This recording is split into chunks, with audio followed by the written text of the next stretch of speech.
This was absolutely insane to witness. What a win last night for the New York Mets, which could change the course of the entire season, as fans are absolutely pumped from a thrilling victory last night on Monday night in the series opener against the Los Angeles Angels. So we'll dive into this game and everything about it only here on Mets Digest. I'm your host today, Mike Duda. We'll talk about the stats of the game, but first we have to talk about some stats about the channel, and that being that 68.9% of you that watch these videos aren't a subscriber. So please do me a favor, just a favor here at Mets Digest, and hit that free subscribe button. That way we can bring content to you about the amazing. So without further ado, let's go ahead and dive into just the second time the New York Mets have had a 4-run comeback here in 2025. It was an awesome game. They are now 12-20 in their last 32 games, which is really bad. But they're on a 2-game win streak, which is obviously better than the 10-20 in their last 30 that they experienced after they lost the game on Saturday on that David Wright ceremony day. In fact, it is just the 8th time in that set of games that the Mets have scored more than 5 runs. So let's see. How did they do it? Well, we're going to start off surprisingly with Kodai Senga just not having it here in 2025. He has been electric all season. He came in with a sub 1.4 ERA, but it is unfortunately now spiked to around the 1.8 mark. It's a little bit below that. Regardless, we start in the top of the second where Logan O'Hoppe homered to center field. It was an absolute shot. And that flyout from Yoan Moncada beforehand was also a really solid piece of contact, and it was almost a home run, but it barely stayed in the ballpark. So it was 1-0 after 2. We head over to the third, and more trouble struck for Kodai Senga as Tyler Ward hit an RBI double. And then there was a throwing error, which allowed Ward to be safe at third, scoring Trout and scoring another, making it 3-0 Angels. Then Joe Adele singled to right field, making it 4-0 Angels. And at this point, I'll be honest, I thought the Mets were out of it. I turned off the TV. I was like, you know what? Whatever. I'm going to go watch a different show. I can't take another one of these just brutal losses. The Mets are going to look lifeless like they always do. Like, there's just no point. Why?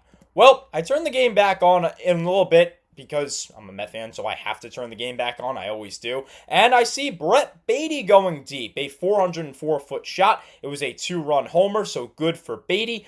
But as we continued, the Mets offense just sheerly looked lifeless, almost like it always does. And then in the top of the 7th, Chris Davinsky ends up giving up another run. This is another Tyler Ward RBI knock, this time a base hit, so it's 5-2 LA. And again, my TV was off at this point. I was not watching it. I was watching a completely different show. And then I got a notification, hey, the bases are loaded with nobody out here in the bottom of the 7th. And I'm like, all right, time to put the game back on. Let's hope. And at this point, I'll be honest, I thought it was going to be a couple of strikeouts, maybe a ground out, maybe the Mets score 1, maybe 2 runs. That's just the way this Met offense has looked. I don't like to be pessimistic. I like to be more realistic, although I like to stay on the positive side. I consider myself a realistic person, and I'm just thinking, I'm like, look at how this Met offense has been. Look at how they have played of late. They're just not going to score here, and if so, maybe they're going to score 1 run if they're lucky. Well, Francisco Lindor grounded into a fielder's choice, allowing Francisco Alvarez to score. Yes, you heard that name right. Francisco Alvarez is back with the big league club. Video coming out on that later tonight.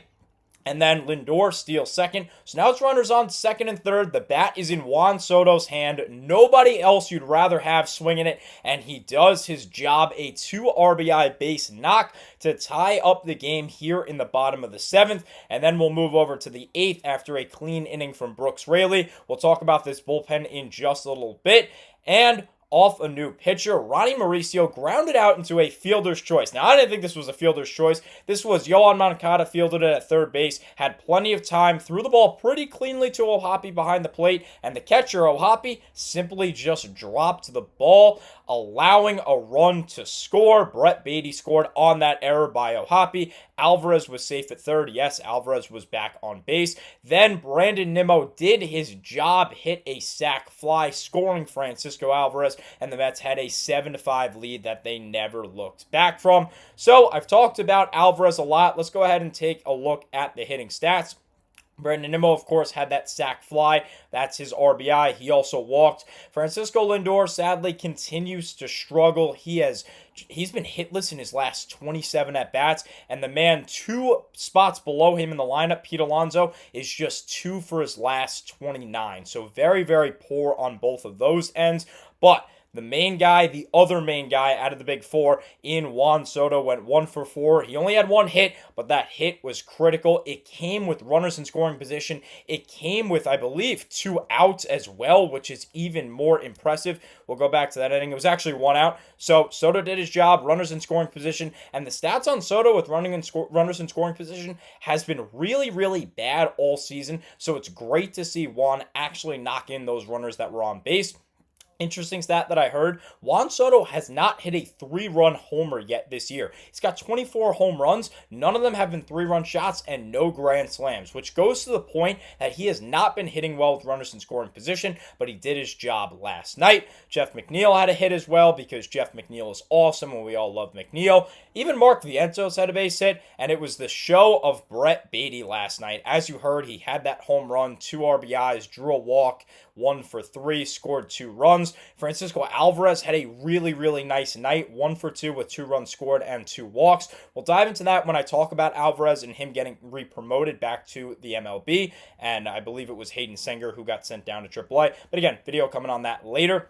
We'll talk about that later and how he was more patient in the box. He did a great job last night being patient. He wasn't over swinging. That was his big problem, and why the Mets sent him down to AAA in the first place is because A, he wasn't producing, B, his defense was really poor, and C, he was just over swinging. He was swinging out of his shoes at everything. So again, we'll dive into that later tonight. Go ahead and check out that video when I do post it. But great night, great first night back in the bigs for Francisco Alvarez. Even Luis Angel Acuna had a base hit, which you don't see too often. Although I really like him, I'm high on him as a prospect. So overall, great night. And what I like most about this is besides the clutch base knock from Soto and the clutch sac fly from Brandon Nimmo, it was the bottom of the order that was producing all of last night.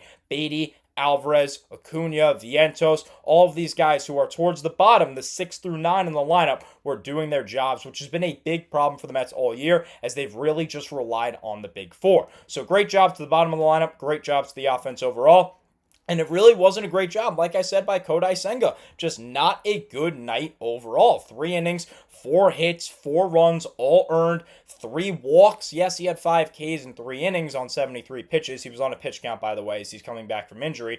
He gave up a homer as well. Just not a good night from Senga. Like I said, his ERA comes up to nearly 1.8. But look at the man underneath. Kevin Herget. Yes, you heard that name right. He's only pitched once before with the New York Mets and then 1 time before that with the Atlanta Braves. We'll dive into that in just a little bit, but a great job by Herget. He pitches 2 1/3 scoreless, giving up just 2 hits and just 28 pitches as well, so he potentially could even pitch tonight, and almost 100% will be available on Wednesday. Chris Davinsky, who has been great all year, was actually the only guy in this bullpen to give up a run last night. He gave up 1 over 1 inning. Huasco Brazovan had 2/3 of a clean inning. Brooks Raley with a clean inning, giving up 1 base hit. He ends up getting the win, which is awesome for him. I believe it was the first since 2023 because he got hurt early in 2024, so great for Raley. And Edwin Diaz looked absolutely electric. But we'll get to that in just a little bit because we have to talk about this guy, Brett Batty, who is having statistical better of a season than his career, but that is likely because of the last 7 and 15 games. He is on a red hot stretch. Batty in his last 7, 313, 389, 688, good for a 1.077 OPS, 2 homers, 3 RBIs, and 4 runs scored. Great last 7 games for Batty. And it's been more the same in the last 15 as well. 297, 395, 568, good for a 963 OPS. 3 homers, 5 RBIs, 8 runs scored for Batty. You've seen it all year. He is a good defensive player. You put him at second, he's solid defensively. You put him at third, he's solid defensively. An 0.6 defensive WAR all season, in addition to a 1.4 offensive WAR for a total WAR of 1.8. So a fantastic stretch here from Brett Batty. He's been red hot, and I really hope that he has solidified his spot on this team. We'll talk later today, another video coming out later today for me about David Stearns. He made some comments about the trade deadline. I really hope that Brett Batty is not someone who we see go at that trade deadline. I think he's someone that really deserves to stay. Even the advanced metrics have been solid for Batty. He's looked pretty good. Take a look at those. Look at the bat speed. He has great bat speed. You see it with the range. He's a very, very solid fielder.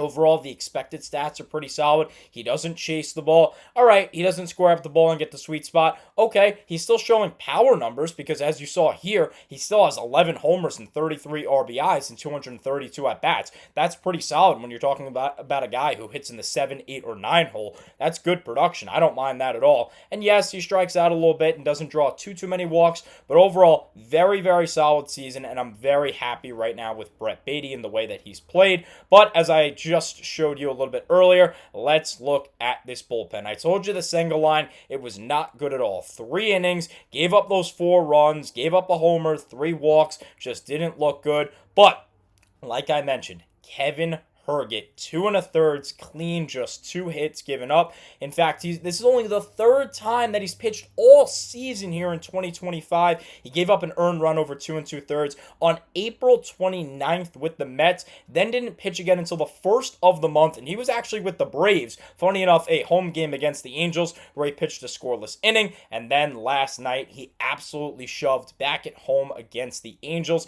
And again, this is the first time that he's pitched in nearly 3 weeks. So great job last night from Kevin Herget. Chris Davinsky, like we said, gave up 1 over an inning, and that's not great, but Davinsky has been awesome all year. His ERA actually spiked to a 2.38 from a 1.74 ERA that he had coming into the game.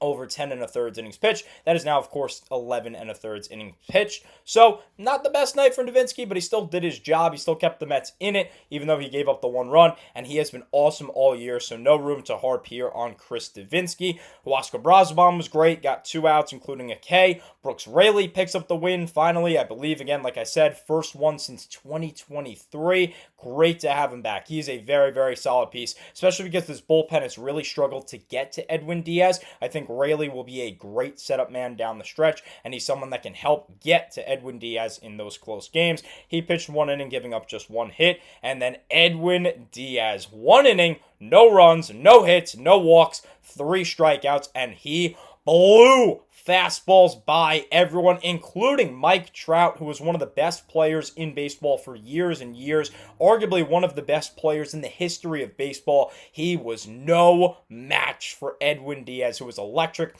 Fastball's around 98, 99. He paired that with that slider, and just look at the face that he's making in the bottom right-hand corner of your screen. That is that look of intense. He is ready. He was ready to pitch last night, and he did his job, which is awesome. He had that look after yesterday, the day before on Sunday, he actually blew the save, and he didn't look good. He didn't look comfortable, but last night he came in. You knew he was going to be good because he was locked in and ready to go. He had that 2022 Edwin Diaz look to him, and he was awesome. Last thing that I want to talk about here is a positive. I like that the Mets have started to do this. They start talking to one another. This is, it's a celebration from Brett Batty and Jeff McNeil after Batty hit the 2-run homer, but it's Batty covering his mouth saying, hey, this is what I saw. This is what you need to look for from this pitcher. I love that. That's what good baseball teams do. It's the intricacies of baseball. These guys are saying, all right, how can I prepare for my at-bat? How can I be a good teammate after I just did my job? After I just hit a homer, I did the best thing a hitter could do. Something that's nearly impossible to do just in general. What can I do to help my teammate? Well, I can tell my teammate XYZ about the pitcher. I absolutely love this, as I love the win overall from last night. And why do I say it could be season changing? Well, the ace had a bad outing. Kodai Senga is our ace. He didn't have it last night.